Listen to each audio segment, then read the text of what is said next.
ये शांत भाग में सबका स्वागत है। वैशाली जी आगे पढ़े। हाँ अर्पिता, नमस्ते। नमस्ते आंटी। नमस्ते सब योगियों को।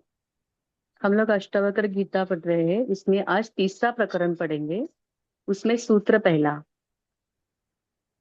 तीसरा प्रकरण, सूत्र एक। आत्मज्ञान के बाद आसक्ति का त्याग हो जाता है। आत्मज्ञान के बाद आसक्ति का त्याग हो जाता है। अष्टावक्र बोल रहे हैं सूत्र एक में। अष्टावक्र उवाच अविनाशिनम् आत्मानम् एकं विज्ञाय तत्त्वतः तवात्मज्ञस्य धीरस्य कथमर्थार्जने रतिः। अविनाशिनम् आत्मानम् एकं विज्ञाय तत्त्वतः तवात्मज्ञस्य धीरस्य कथमर्थार्जने रतिः। अष्टावक्र जी राजा जनक की परीक्षा लेने के हेतु पूछते हैं कि इन्हें वास्तव में आत्मज्ञान हुआ है या आत्मज्ञान की भ्रांति हुई है।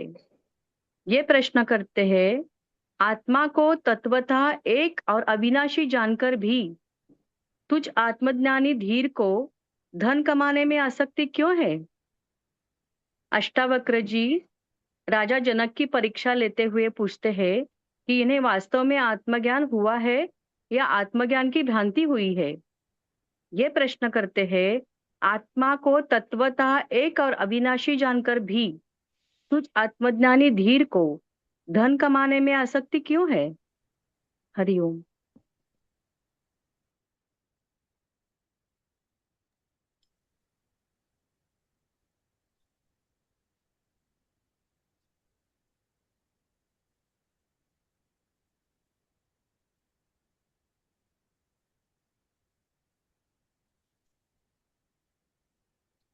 आत्मबोध में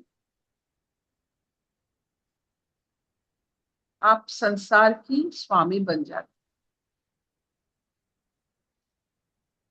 शरीर बोध में अब संसार की रंक बन जाते। आत्मबोध में राजा हो, शरीर बोध में रंक। आप देखो, जब आप आत्मबोध में रहोगे तो आपको कुछ प्रयोजन ही नहीं रहेगा। अगर शरीर बोध में हम जब भी रहते हैं, सब कुछ चाहिए, तो ये अष्टवक्र की आज प्रश्न है राजा जनक से, जानने के लिए उनका जो बोध है वो सत्य है या भ्रांति। तो वो पूछते हैं, एक आत्मबोध में रहने वाला धन संचय क्यों करे? धन तो सब उसका ही है। आत्मबोध में पूरा संसार आपका, जो चाहोगे उससे। ऐसा ये है कि आपका 1 करोड़ रुपया है, उसी 1 करोड़ से आपने 100 रुपया ले लिया और कहा ये मेरा है। ये वैसी ही बात है, ये सब आप ही के हैं। आप उसमें से संचय, धन संचय के लिए अपना इतना वक्त क्यों करें? आपकी जो इच्छा है वो सब हो जाएगी। आत्मबोध में जो चाहिए, आत्मबोध में सब मिलता है।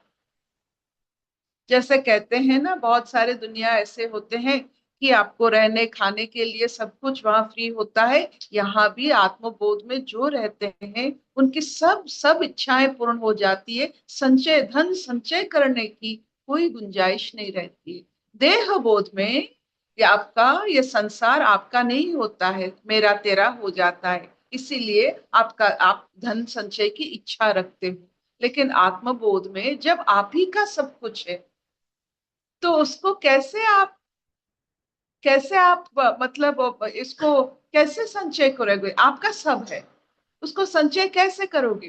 कहां से लेकर कहां से रखोगे? एक सुंदर सा एक कथा है। एक विद्वान व्यक्ति जा रहा था समुन्दर की माध्यम से एक नाव में। वो बहुत सोना संचय करके अपने साथ लेके जा रहा था। तो बीच मझधार में नया डूबने लगा। उसको तैरना आता था, लेकिन धन को रक्षा करने के लिए वो धन के साथ डूबने लगा। तो जो जिसके आप मालिक हो, उसका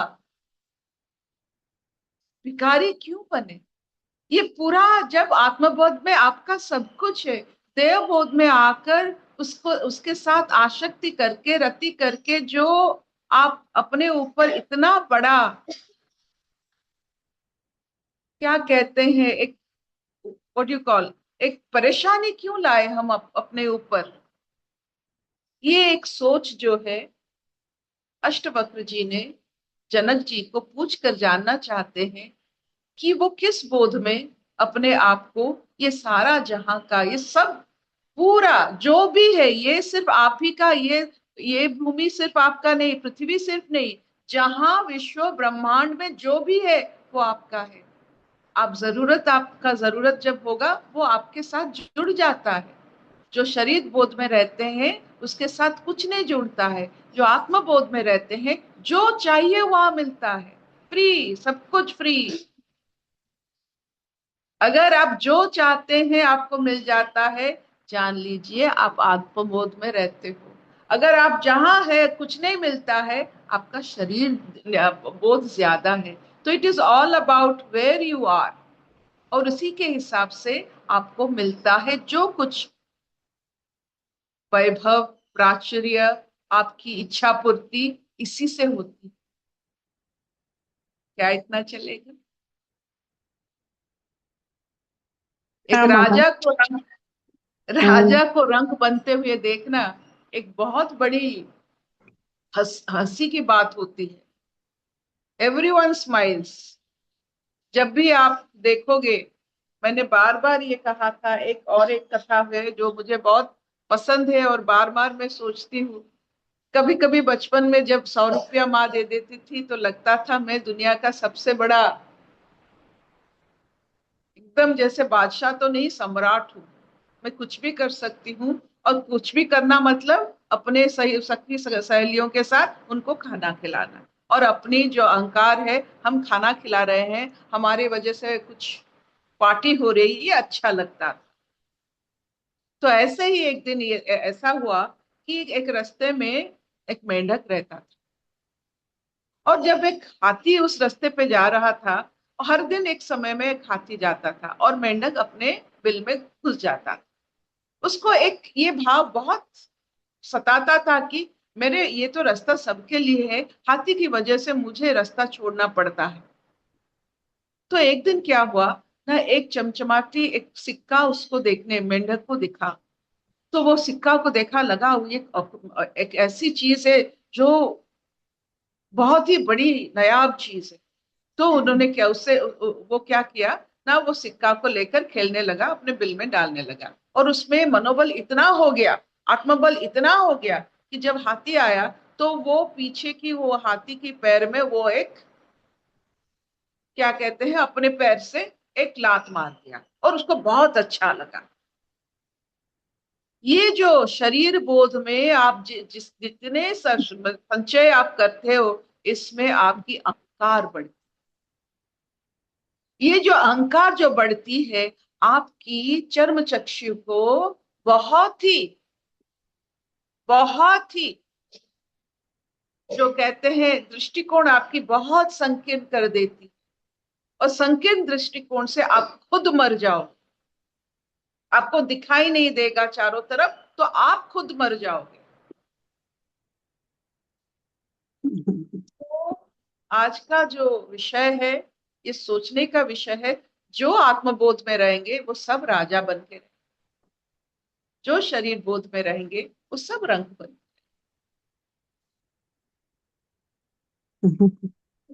चलिए। हाँ मामा, चलेगा, बस अंदर।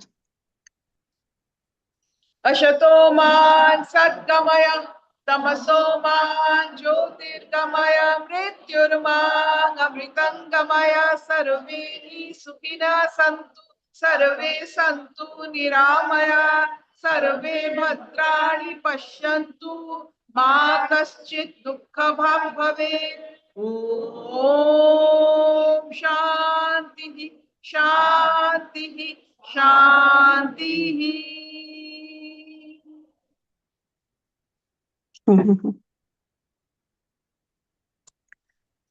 इसका कुछ क्वेश्चन है, पूछो अर्पिता जी को। क्वेश्चन है? हाँ है मैडम। जो एक वो जो बीच में एक स्टोरी बताए है कि धन लेते हुए एक वो गिर गया, मतलब वो डूब गया धन को बचाते बचाते। उसका तात्पर्य कुछ यही है, ये इसका तात्पर्य यही है कि हम देहधास में जो धन हमारे ऊपर हावी हो जाता है, हमें मार देता है, हम डूब जाते हैं। आप देखो, आपके जीवन में देखो, धन का आपके ऊपर कितना असर है। आप डूबते हो, उभरते हो, आत्मबल उसी से ही प्राप्त करते हो। आप कभी कभी ऐसा भी सोच में आता है, कोई बात नहीं, हमारे पास धन है, हम कुछ भी कर लेंगे। हम डूबते हैं। धन कुछ नहीं कर सकता है। अगर कर सकता था या कर सकता होता तो राजा महाराज मरते नहीं। धन कुछ नहीं करता है, आपको सिर्फ गुलाम बनाता है, कुछ नहीं कर सकता है। धन किसी के ऊपर कभी कोई आशीर्वाद नहीं दे सकता है। धन एक व्यवहारिक चीज है, इसका नियम होता है। अगर आप आसक्त हो जाते हो, देहदास की भाव धन संचय में लग जाते हो, अपने ये पूरा ब्रह्मांड होने का जो एहसास उससे आपसे छूट जाता है। जब पूरा ब्रह्मांड आपका है, ये छोटा मोटा 1000 2000 1 करोड़ लेके क्या करोगे? आप सिर्फ इच्छा रखो, और आपकी आत्मबोध में कोई भी इच्छा प्रकट होती है, ये पूर्ण होता है। ये हमारी, ये दिस इज माई एक्सपीरियंस। संचय से धन कभी नहीं बढ़ता है। आपने संचय किया, वो तो सीमित हो गया।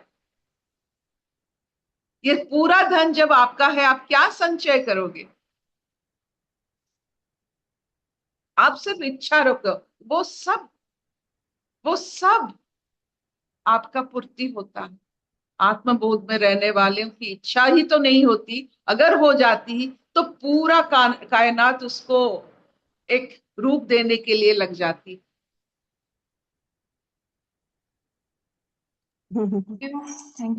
Thank you mama, thank you. Hariom दीदी। हम्म। दीदी सच में हम भिखारी थे, सास के नाम पे दे दे, पति